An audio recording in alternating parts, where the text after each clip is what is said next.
मृत्यु के बाद ही होती है वो कथा, गरुड़ पुराण की कथा।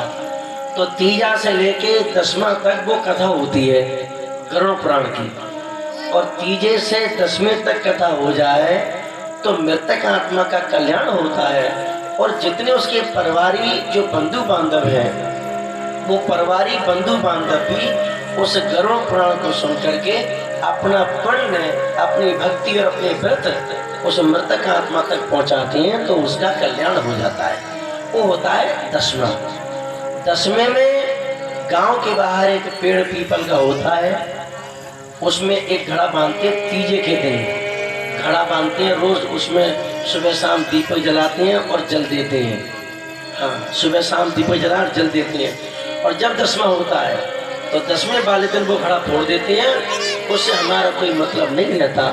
और फिर यमराज उस मृतक आत्मा के लिए दूसरा नया शरीर देते हैं। उसके पुण्यों के आधार पर, पापों के आधार पर वो मनुष्य बनेगा, देवता बनेगा, या पशु बनेगा, पक्षी बनेगा।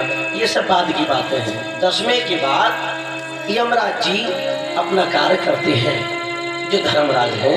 फिर वो उसे जहाँ उसकी वो इच्छा है वहाँ उसे वो पहुँचा देते हैं। अच्छा, आप ये सुनो, कितनी लंबी प्रक्रिया है ना। अभी आपको मैंने संक्षेप में बताया गरुड़ पुराण का प्रसंग, ये कितनी लंबी प्रक्रिया है। लेकिन भागवत महापुराण तो ऐसा साधना आदि करवा लो, उस पापी धुंधकारी ने जीते जी सुनाई, मरने के बाद भागवत महापुराण की कथा करवा दी और वो पवित्र होकर के भगवान के धाम को चला गया। ये भागवत की महिमा है, पवित्र होकर के भगवान के धाम को चला गया, ये भागवत की महिमा है। क्या करवा, हमने आपको कितनी लंबी प्रक्रिया बताई, कैसे कैसे क्या होता है। लेकिन भागवत नहीं, भागवत में तो ऐसा सिस्टम है, बटन दबा तुरंत पहुंच गए, लिफ्ट होता, लिफ्ट। वैसे तो सीढ़ियां चढ़ के जाओ तुम, एक मंजिल दो, श्वास फूलने लगेगा, ऑक्सीजन लेवल कम होने लगेगा। लेकिन लिफ्ट ऐसा, बटन दबा और 3 सेकंड में पहुंच गए अपनी मंजिल पे।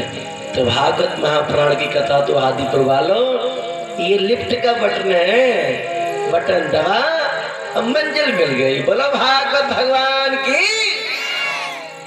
धुंधकारी जैसे महापापी का कल्याण हुआ। ये आपने कल के सत्र में श्रवण